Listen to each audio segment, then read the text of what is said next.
A e keni parasysh atë ndjesin bezdisse kur vazhdimisht duhet pastroni fytin? Sot do t'i futemi thellë shkakut vërtet kësaj gëlbaze kronike, por do të analizojmë problemin nga një kënd vështrim tjetër, si një inxhinier duke kërkuar shkakun rrënjësor, jo thjesht duke mbuluar simptomat. A tingëllon e njohur? Ky moment, o sa i bezdisshëm kur je në mes një bisede dhe duhet të ndalosh vetëm për të pastruar fytin. Për shumë njerëz, kjo nuk ndodh një herë, është një betejë e përditshme.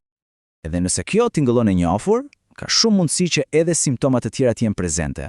Kolla kronike, sidomos natën, zëri i ngjirur, ndjesia sikur ke një gung në fyt, këto nuk janë probleme të vogla e të izoluara. Janë të gjitha shenja, si drita në kroskotin e makinës, që tregojnë se diçka më të thellë nuk po funksionon siç duhet. Mirë, atëre, le të futemi pak më thellë. Kur shfaqen këto simptoma, zakonisht mjekësia konvencionale ka dy diagnoza kryesore që vijnë menjëherë në mendje. Dëgjojmë shpesh për GERD dhe LPR. Në thelb, të dyja janë forma të refluksit të acidit. Dallimi kryesor është thjesht sa lart arrin të ngjitet ai acid. Te GERD, ai ndalon në ezofag dhe shkakton atë ndjesin tipike të urthit. Por te LPR, ai shkon edhe më lart, deri te fyti dhe kordat zanore, dhe pikërisht aty shkakton atë ndjenjen e vazhdueshme të gëlbazës dhe nevojën për të pastruar fytin. Pra, logjika duket kaq e thjeshtë, apo jo? Nëse acidi po del aty ku nuk duhet, atëherë me siguri ka teprit acidi. Ky është supozimi që qëndron pas gjithçkaje, pas të gjithë qasjes konvencionale. Por, a është vërtet kështu? E po, duke u nisur nga ky supozim, edhe trajtimet janë plotësisht të parashikueshme. Antiacide për të neutralizuar acidin, ilaçe më të forta si PPI për të bllokuar prodhimin e tij, dhe në raste ekstreme, edhe kirurgji për ta shtrënguar mekanikisht atë valvull në krye të stomakut. Por ja ku gjërat bëhen interesante, dhe jo në një mënyrë të mirë. Këto zgjidhje shpesh vijnë me një listë të gjatë problemesh.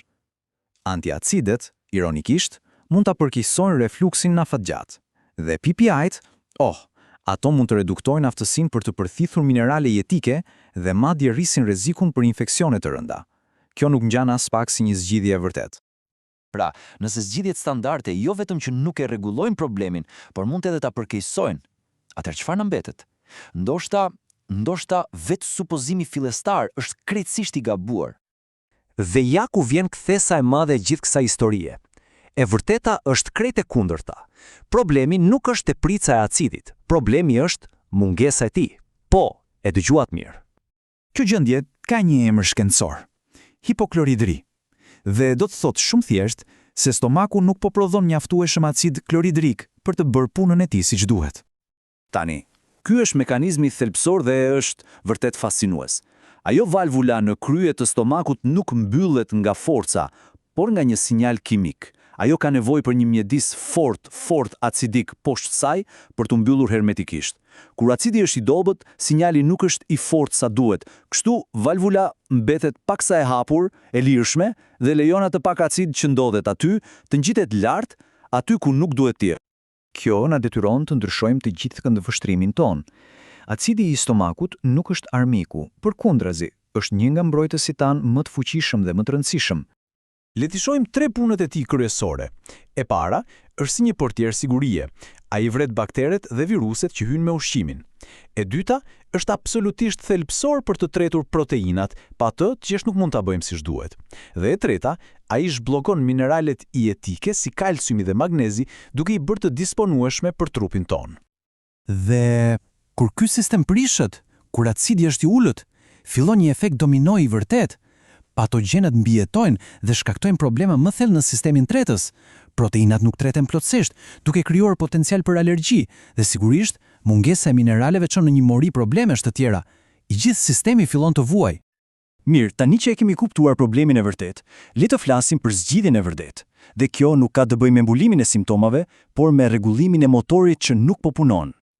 Hapi i parë dhe më i logjikuari është t'i kthejmë stomakut atë që i mungon, të rikthejmë nivelin e duhur të aciditetit, ekuilibrin e tij natyral. Një nga mjetet që përdoret për këtë është një suplement i quajtur betaine hidrohlorid. Por këtu duhet të bëjmë jashtëzakonisht kujdes. Ky është një paralajmërim shumë i rëndësishëm. Nëse ekziston tashmë një ulcer apo gastrit, pra një inflamacion aktiv në stomak, shtimi i acidit do të ishte si të hidhje benzinë zjarrit.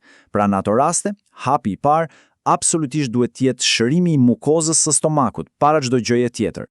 Sigurisht, nuk mund të flasim për tretje pa folur për ushqimin. Ajo që ham mund të jetë ose pjesë e problemit, ose çelësi i zgjidhjes.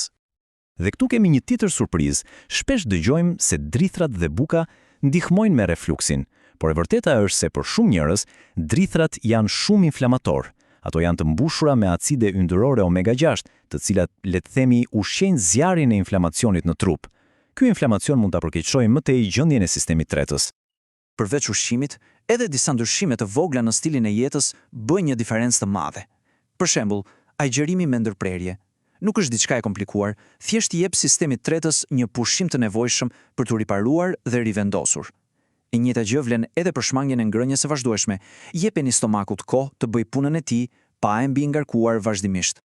Pra, e gjithë ideja është kjo, të kalojmë nga mentaliteti I shtypjes së simptomës te ai I rregullimit të shkakut.